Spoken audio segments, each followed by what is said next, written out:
Hello everyone, welcome back to my channel. I'm here to read some more articles of the missing black women and black girls, okay? If you want to know what article I'm reading this from, it's the website called ourblackgirls.com. And yes, I just realized it's actually me and my grandma page, okay?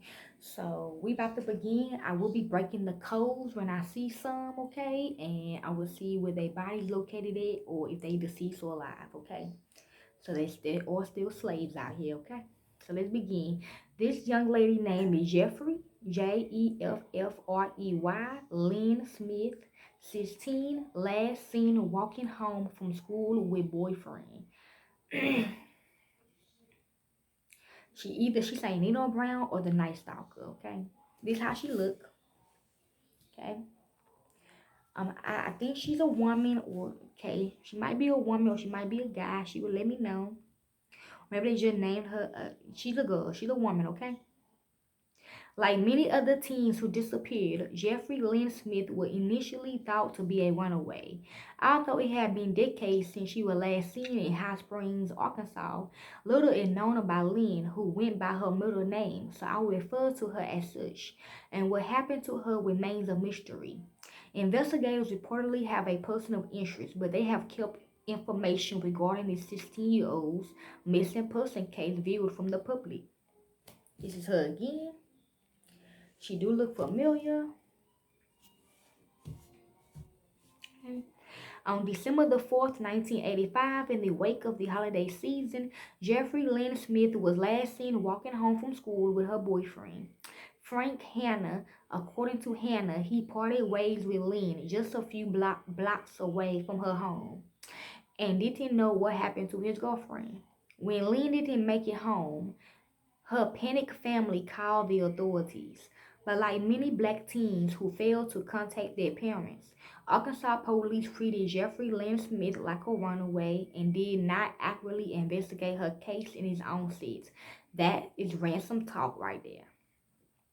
One would think that with the teen's mother being former President Bill Clinton's housekeeper, someone would have reinvestigated this case sooner. See, I told y'all she looked familiar.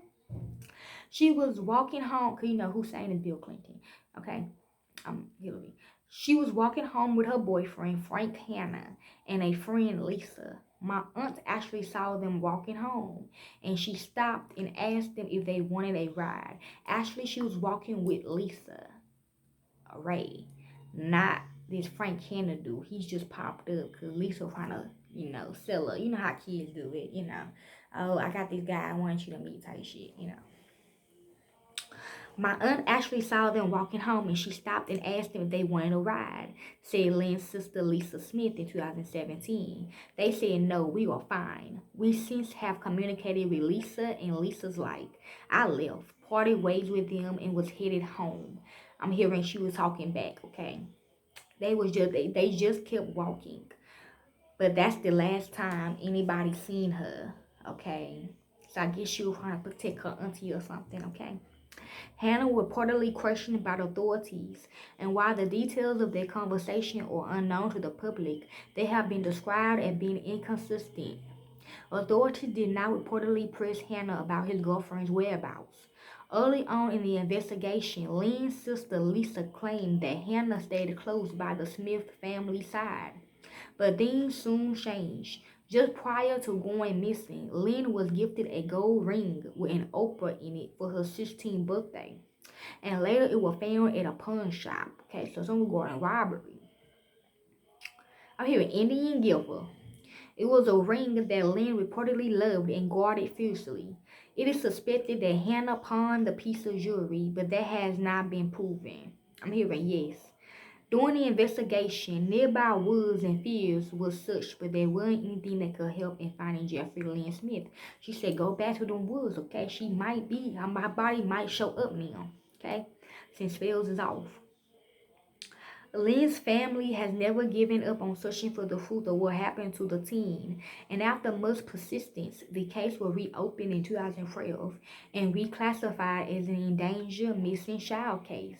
Authorities reportedly stated that they have a person of interest. Okay, it's also her when she was young, a baby. Okay. We want to know what happened, and we want to as well have justice for her, said Sister Lisa. Mom called me and said she didn't come home last night, and that's when we started getting concerned just immediately. She believes that Lynn suffered a tragic fate. I'm also hearing that the fake Lisa looked like her real, like the real Lisa. So when the real Lisa pulled up, Lynn was like, "What the fuck?" Okay. I myself am 99.9% certain that she was murdered. We want to get her remains. We want to have answers. We hope to, at some point, know what happened. As painful as that might be, Lisa said, all the work that is done with this event gives her life meaning to me. Because these are all the things she wouldn't be able to do herself because her life has been taken from her. She was 16 years old. Who knows what wonderful things she could have accomplished. At the time of her disappearance, Jeffrey Lynn Smith stood 5 feet 3 inches tall and weighed 110 pounds. She had black, dark brown hair and brown eyes. Both of her ears are pierced, and she has a mole on the right side of her chin. They don't like that. Lynn was last seen wearing pink pants, a brown jacket, and brown tan shoes. Her dental records and fingerprints are not available, but her DNA is reportedly on file. She will be 51 years old at the time of this publication. Anyone with information about this case is urged to contact the High Springs Police Department at 501-321. Yes, Lisa Ray is involved in this. 501-321-6789 or their local authorities. The agency case numbers are 851-0374-02L002125. Please share this story by Jeffrey Lynn Smith to help bring resolution to this case. She our sister in her life, and her life matters. She did say go back to the woods and check. Okay, she could be in the woods. Okay. Um. Yes, I have seen the movie The Wood. That's my favorite movie, by the way. I played it in it actually. So okay. I don't do this for the fame. I do this. I don't do this for fame. I don't do this for money. I do it because this is what I love to do. I love to set people's souls and spirit free. Okay, so if you want to help, just contact these numbers below or contact me. Okay. So hope y'all enjoy. I'm out. Be back later.